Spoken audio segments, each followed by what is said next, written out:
Can you hear me? All right. Glaciers, the biggest losers. Who here in the audience has ever seen a glacier? Good. I mean, at least most here, I guess.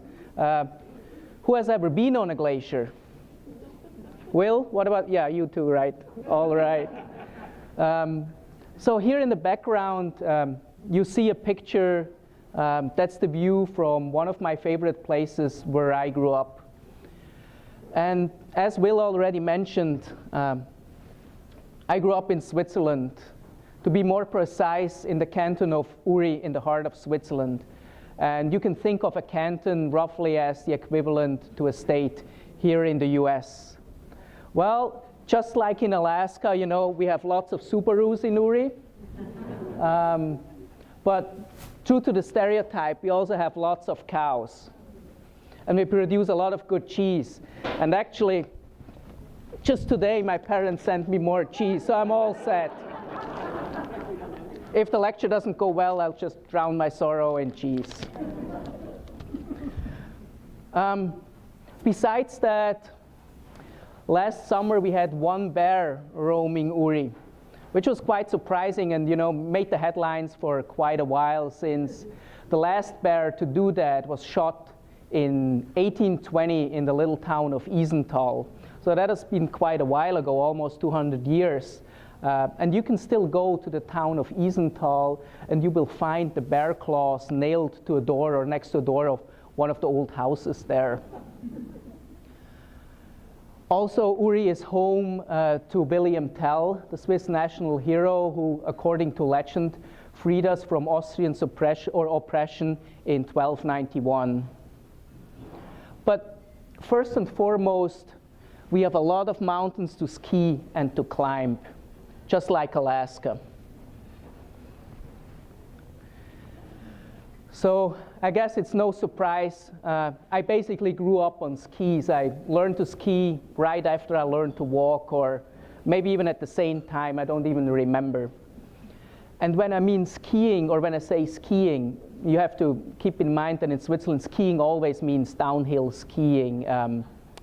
The German word for cross-country skiing does not even involve the word skiing. So skiing is always downhill skiing. I know here in Fairbanks, people usually refer to cross-country skiing when we just say we're going skiing. So after a couple of years, when I grew older, I somehow got tired of waiting in line for the next gondola to bring me up to the top of the mountain and to ski down.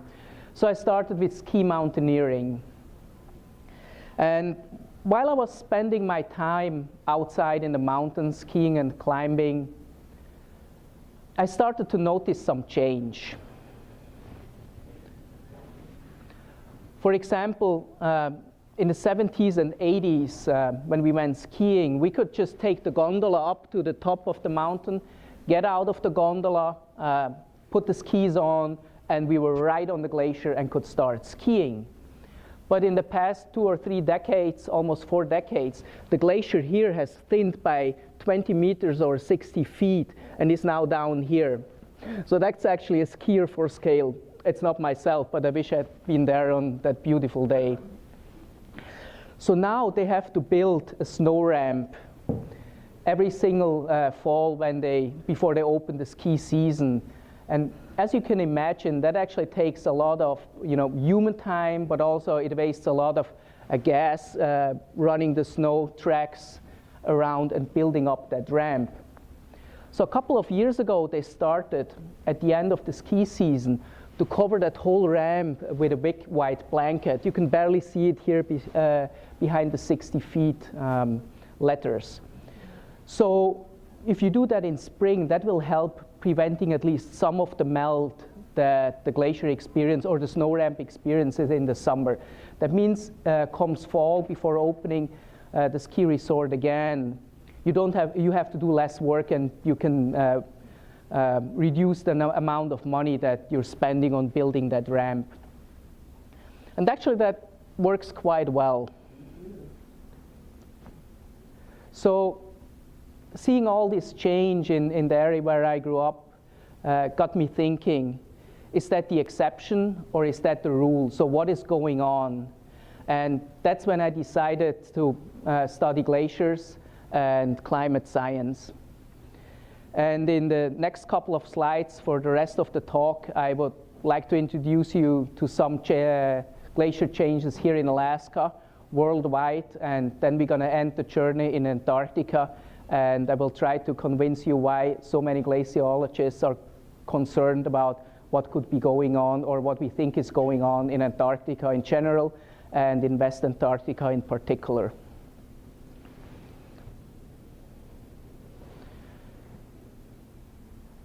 Gulkana Glacier, maybe a glacier you're familiar with.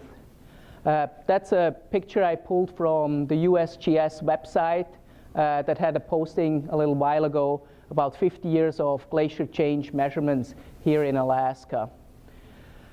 The picture here was taken in 1967, and even though the glacier here in the front near the terminus is covered in debris, you can see the glacier extended almost to the bottom of the picture. Now if you look at a more recent version, a picture from last year actually, from 2016, the glacier has retreated quite a bit. So before that it was down here.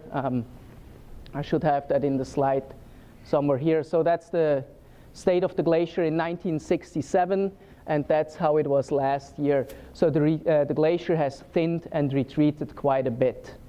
And you can go around Alaska and look at a bunch of glaciers. Actually, I found a really nice online education tool here from Carleton College. I couldn't quite make it bigger here in the presentation, so we'll see if we can go to their website. It's an interesting website that shows how we can document glacier change. So for example, Muir Glacier is a glacier here in Alaska. The picture to the left was taken in 1941, and the one on the right that you can see was taken in 2004.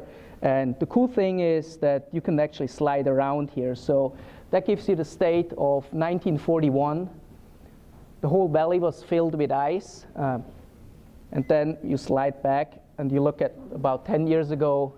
And the glacier, you can still see it somewhere in the back, right? But where there was ice filling the valley is now all ocean.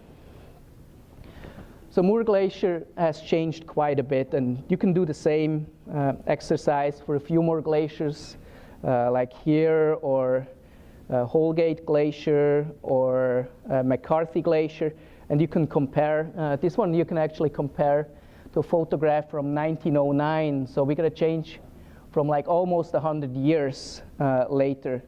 The glacier, whoops.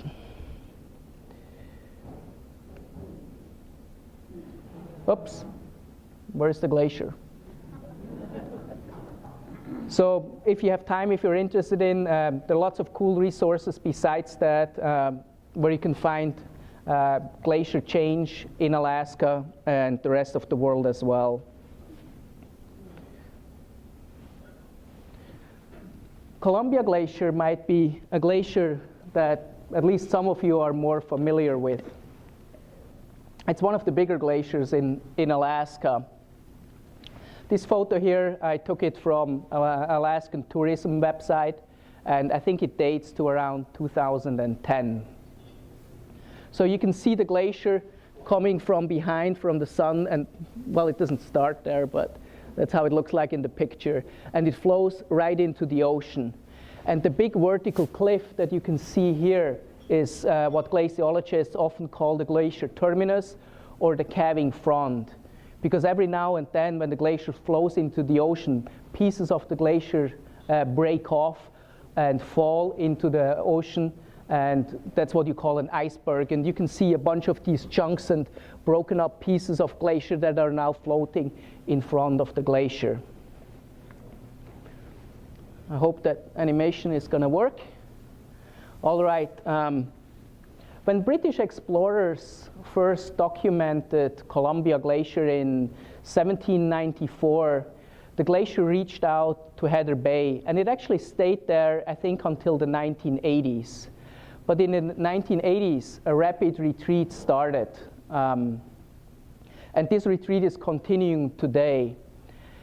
What you're seeing here is a time-lapse photography put together by James Baylock from the Extreme Ice Survey. And it shows how fast the glacier is flowing into the ocean. You see all the cracked up ice flowing into the ocean and breaking off.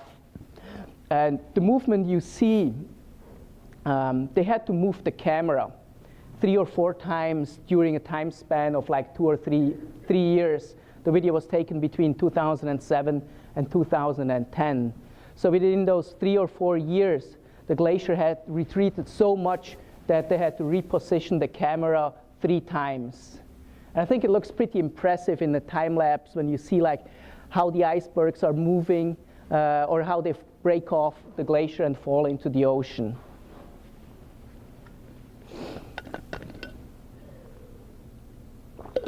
Around 2010, Columbia Glacier would break into 2 different branches, and that's how it looks today. Oh.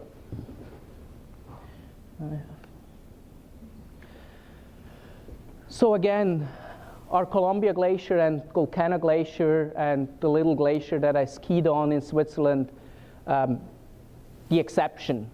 Are these the only 3 glaciers that I just happened to pick? Maybe the 4 ones that I showed on the website as well. And all the other glaciers around the world are healthy and happy. Well, to answer that question, we first start here in Alaska. And my colleague here from UAF, from our glacier group, Chris Larson, and his colleagues did a study a couple years ago and looked at all the Alaskan glaciers. Chris put that map together, and I hope you can even see it from the back. I know it's a bit low down, but the red color here indicates all the glaciers that are currently losers, that are losing mass. And the bluish colors indicate glaciers that are gaining mass.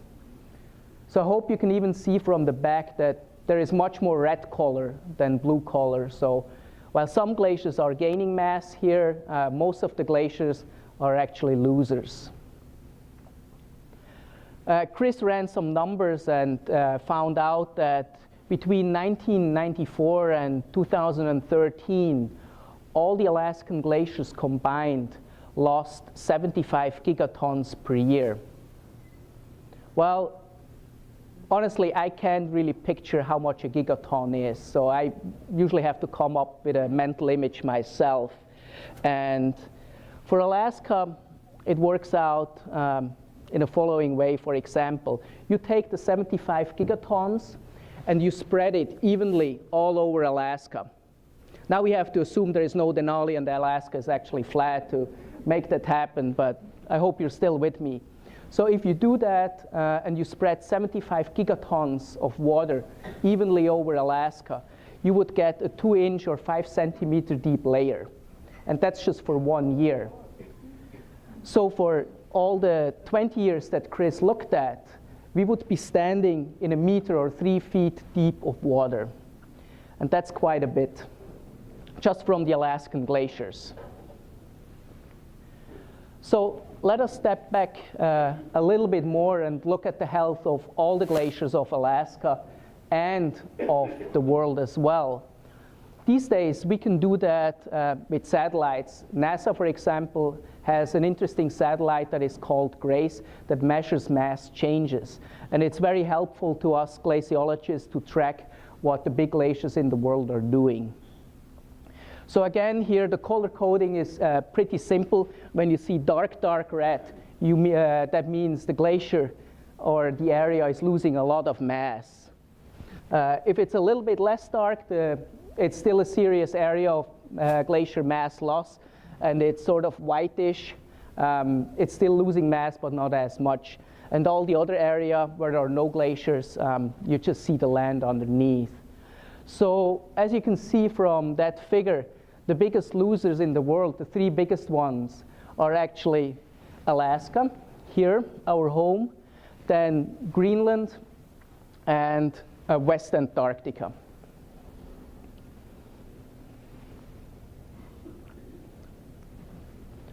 But you might ask, well, I somehow heard, the climate is changing all the time, and so are glaciers. That's nothing new. And that's probably the most common question I get when I sit in an airplane and my seat neighbor finds out that I'm a glaciologist. They always ask, so how bad is it? What is going on? Can you tell me, please? Is it really as bad as the media portrays it every now and then? To understand what glaciers are doing today, though, we also have to understand what glaciers have been doing in the past. So let me try to walk you through a little bit of climate history and glacier history, the bigger picture. As we know from Hollywood, there have been ice ages, or as we call it, glacials, where it was cold. And there have been meltdowns or warm periods, what we call an interglacial as well. So yeah, glaciers have changed and they have come and gone. Hollywood got that right for a change.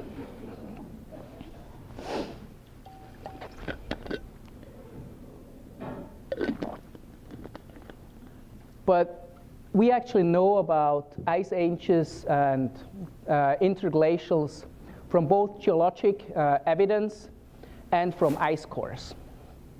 So some of you might wonder, what is an ice core and what can it do for me? Well, imagine you're in the middle of Antarctica or Greenland where it's really, really cold. Snow falls year after year, and it's so cold that the snow from the previous year does not melt in the summer.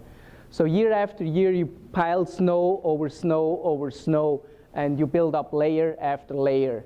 And the older layer from the previous year gets buried underneath the layer from the next year. And that's what you see in the picture here. That is a snow pit that shows different layers from different years.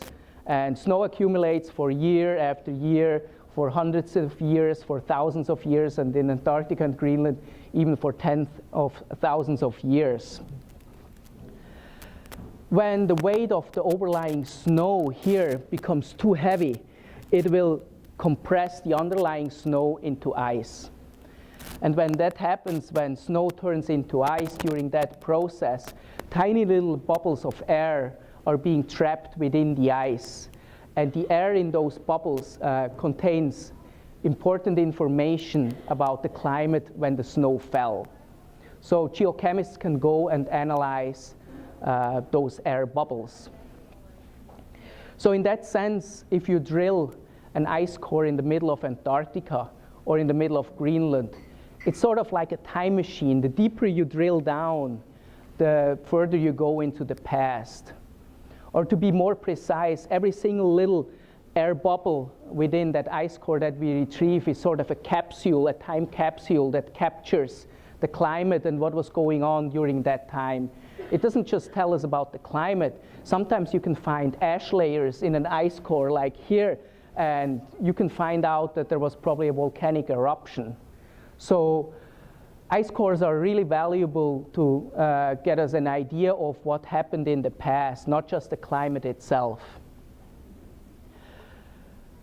Scientists have gone out and taken ice cores from all around the world, and so far we even got a roughly 2-mile deep, 2-mile long ice core in Antarctica. And that gets us down to almost 800,000 years, so almost 1 million years that we now have an understanding of what the climate has been doing during that time.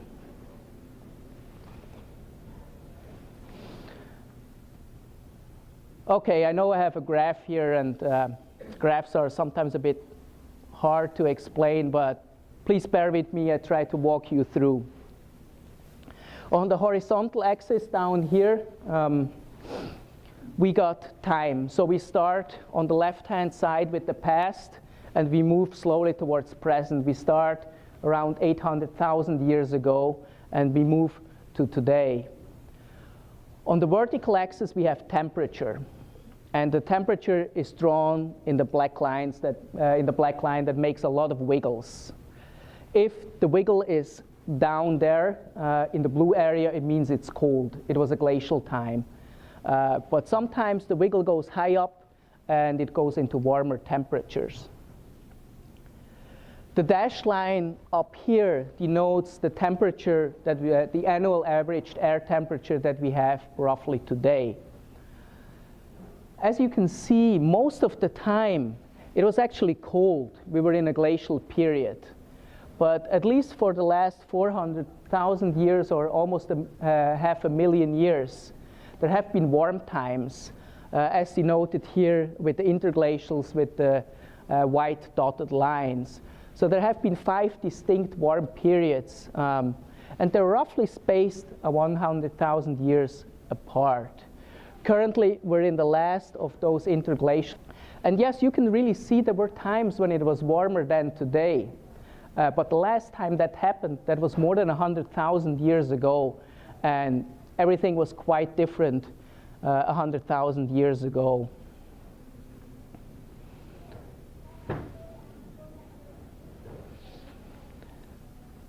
So those changes over that almost 1 million years from ice core records, what caused the change or the transition from a cold period to a warm period? That was mostly what the sun was doing. At some time, the sun was warmer or we received more sunlight. So whether we are in a glacial or an interglacial mostly depends on how much sunlight we receive in the northern hemisphere in the summer. Now from that to conclude that today, it would be obvious to conclude that today the glaciers are melting, temperatures are getting warmer. It would be easy to conclude, well, it's just the sun again, right? Maybe the sun is getting hotter, we get more sunlight, temperatures are rising, glaciers are melting. Well, we've looked into that, and the sun has been pretty boring over the last 100 years or so. Even today, sun activity is a bit lower than it was in the 50s, but temperatures are still rising. Here in that figure, I'm plotting temperature with orange color. And we started in 1880 until 2013. And as you can see, temperature goes up and down. It fluctuates quite a bit, but there's a clear trend that temperatures are on the rise. So if it's not the sun, what else could it be? Well, around the times of the Civil War, scientists figured out what we now call the greenhouse effect. So we have gases in the atmosphere that reflect sunlight that make the planet a bit warmer than it would be otherwise. And by the end of the 19th century, we already knew that if we put more greenhouse gases, such as carbon dioxide, into the atmosphere, it will get warmer. This is not really rocket science. We've known that for 150 or 200 years almost. And it's surprising how well it works. So the yellow curve here now shows the carbon dioxide concentration in the atmosphere from 1880 until today. And the curve pretty much follows the temperature increase that we measure. It's never perfect. There are always years where it's a little bit colder, where it's a little bit warmer. These are natural fluctuations.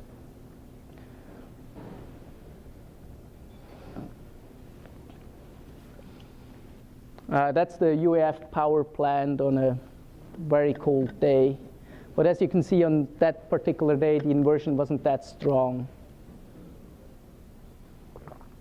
So where is that carbon dioxide coming from? And some of you may have learned in school or read in the media or wherever. It's mainly us burning fossil fuel, putting more carbon dioxide into the atmosphere. And that's what's causing the additional warming that we see these days.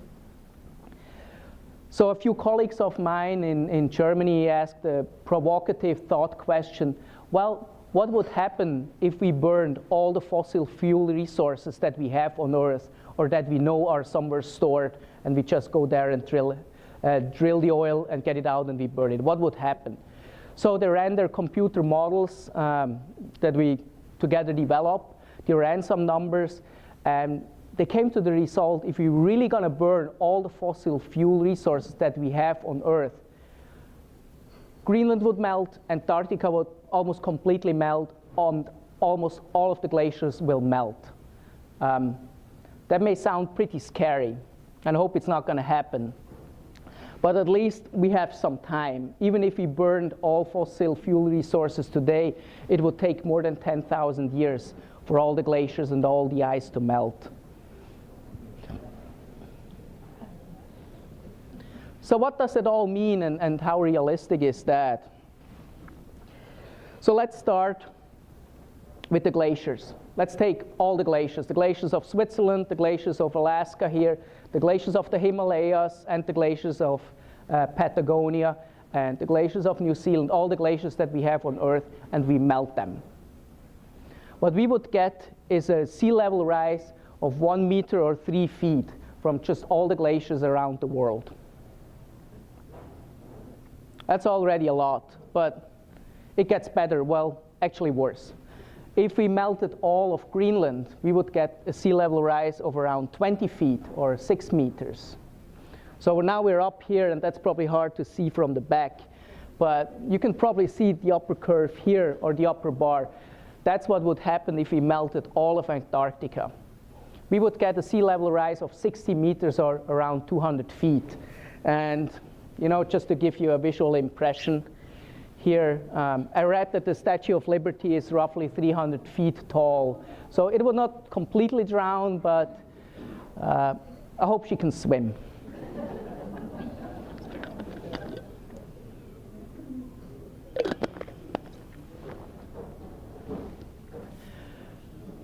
So before that, when I said if we melted all the glaciers, that was more or less a thought experiment. So I haven't told you yet whether I think that's really realistic or not. So for the rest of the talk, I would spend a little bit of time talking about the big picture, talking about Antarctica, because that has a sea level rise equivalent of around 60 meters. Can that really melt?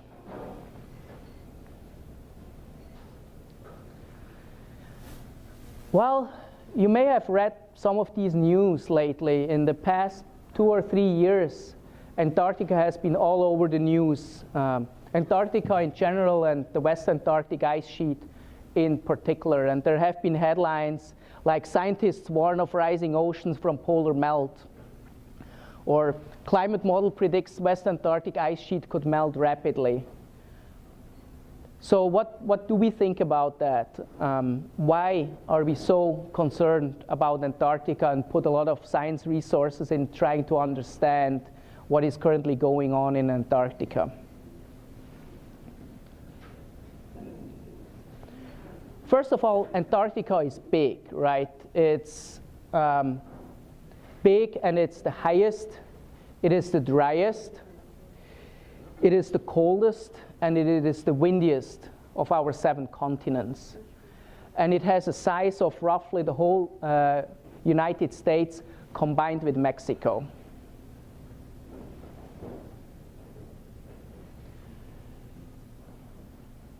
You can think of the Antarctic ice sheet as a big blob of ice. In the middle, high up, it snows. The snow falls year after year. It turns into layers. It turns into ice. And at some point, the ice is heavy enough, and it starts to flow under its own weight, and it flows towards the coast. At some point, the ice flows, and it gets to the coast, and it reaches the ocean. And the transition between the ice that rests here on land and when it becomes afloat is called the grounding line. And we'll hear about the grounding line in a bit. That's an important part. Once the ice reaches the ocean and becomes afloat, we call it an ice shelf. And every now and then, parts of an ice shelf break off and end up as icebergs floating around the oceans.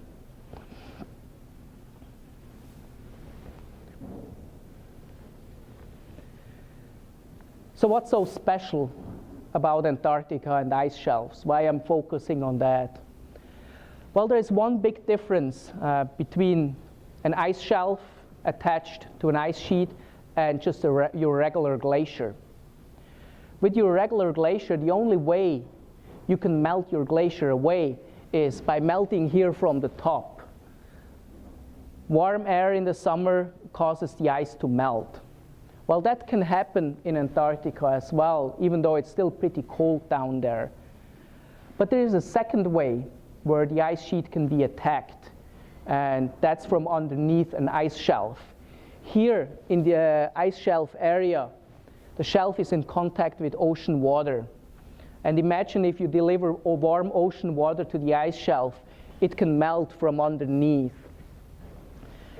And using water to melt ice, you can melt 4 times as much ice with the same amount of water than you could with the same amount of air. And maybe some of you are already aware of that, right?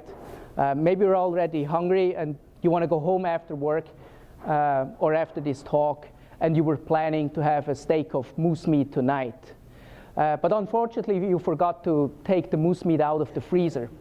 So you come home, you take the moose meat out of the freezer, you put it on your counter, and you wait.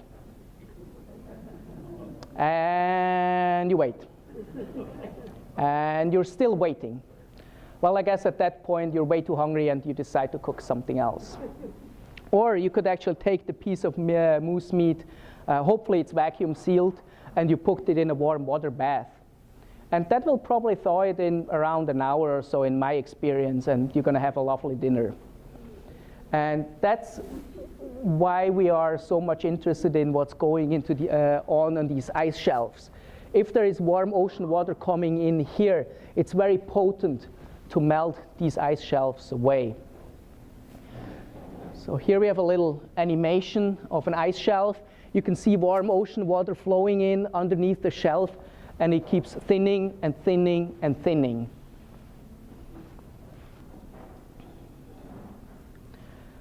At some point, the ice shelf is so thin, it's unstable. It can break off. Oops, push that button. So I like to think of an ice shelf as like a floodgate or a dam, or maybe the cork in a champagne bottle. With all these analogies, as long as the dam holds, it holds back the water and nothing is going to happen and we are safe.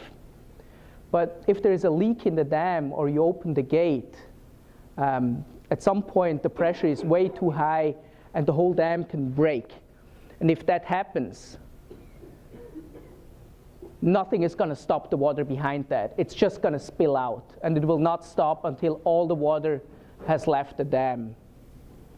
And that's what would happen if we would break off all the ice shelves or an ice shelf around Antarctica.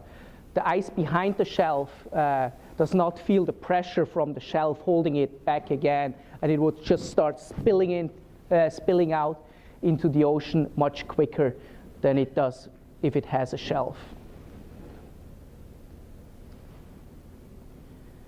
There's a lot of shelf in Antarctica. How much? Well, anyone has an idea how big Alaska is? Well, it's 600,000 square miles roughly, or 1.5 million square kilometers. And that just happens to be the size of all the ice shelves in Antarctica. So we have a lot of shelves, and we have a lot to lose. So now here towards the end, I would like to give you my colleague, Eric Grigno, who together with NASA has, I think, put together a nice video explaining the effect of ice shelves breaking off. And let me quickly go back to one slide. All right, spoiler. So Eric Grigno is going to talk about the Amundsen Sea embayment in West Antarctica. because that's the area where we're most concerned. That's the area that has seen increases in ocean temperature, and that increase in ocean temperature in the Amundsen Sea embayment has already caused some ice shelves to break apart, and we can see how much the glaciers are flowing faster now, thanks to all the satellites that we have in orbit, NASA satellites, European satellites, and they can measure how fast the glaciers are flowing. So now basically whenever the satellite passes, we can get a new picture of what the glacier is doing, and we compare it to the picture before, and we can see how much the glaciers are speeding up. And that's what Eric Grignot is going to talk about in that video. We are heading towards a particular sector of West Antarctica draining into the Amundsen Sea. This sector is drained by 6 glaciers. The biggest ones are Pine Island Glacier and Thwaites Glacier. The speed of the glaciers measured by satellite is shown in color code. Red is fast, blue is slower, and green is the slowest. The glaciers flow into the sea and form floating extensions called ice shelves. Now in red are the areas where the flow speed is increasing almost every year. The darker the red, the more the glacier has been speeding up. You see that all the glaciers are speeding up. Now we focus our attention on the Smith Glacier, which is a smaller glacier, but which has experienced some of the most dramatic changes. The grounding line of Smith Glacier in 1996 is at the transition boundary between the blue color, the ice shelf, and the white color, ice resting on the continent. Now we transition to 2011. The grounding line is 35 kilometers farther back, a retreat of nearly 2 kilometers per year. If we could peel off the ice from the continent and see the bed, this is what it would look like. The arrows indicate the flow direction of ice. Their color indicates the speed. Blue is slow, red is fast. We see that the glaciers flow on top of major subglacial valleys colored in brown. The darker the brown color, the deeper the valleys. As the glaciers retreat, they will follow these deep valleys. There is no mountain or big hill along the way that could act as a barrier to hold these glaciers back. The glaciers speed up, the grounding line retreat, the deep valleys that are sloping inland all reinforce each other to make the retreat of ice in this part of Antarctica unstoppable. And we think that this is what is happening right now.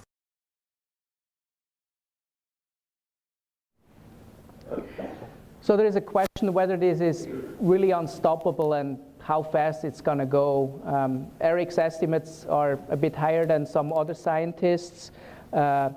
But that's currently the main focus, or one of the main focuses, foci of our work is trying to figure out how much the ice shelves are already destabilized and how much more they will destabilize in the coming years. How much more sea level rise we will get from the ice shelves or from the inland ice in West Antarctica. Our current best estimates lie around maybe 20 centimeters to around a meter by the end of this century. But there is still some error bars. And actually, that it's going to happen is relatively certain. The models mostly agree on that. But the really hard part is to figure out how fast. Because on geological timescales, whether it takes 200 years or 1,000 years is almost the same. It's just for us humans who tend to live maybe around 100 years or a bit less, think that is a long time. So we are working hard on trying to give you better estimates in the next couple of years. And while 20 centimeters or a meter or more by the end of the century, just from West Antarctica alone, may sound very scary, I don't want to finish my talk on such a negative note, and I rather want to switch to something more positive, looking forward. And if you think about it, 20,000 years ago, that was the end of the last ice age. And at that time, sea level was around 100 meters or 300 feet lower than today. So sea level has risen over 100 meters in 20,000 years. 20,000 years ago is not that long, even on a human time scale. Humans have been roaming the area 20,000 years ago. And the fact that we're sitting or standing in this room tonight demonstrates that we have been able to adapt to these changes. So I see some hope that we will also be able to adapt to the current big threats of climate change in the near future, just if we decide to work together. And with that, I would like to end my presentation, and I'm happy to take questions. Thank you.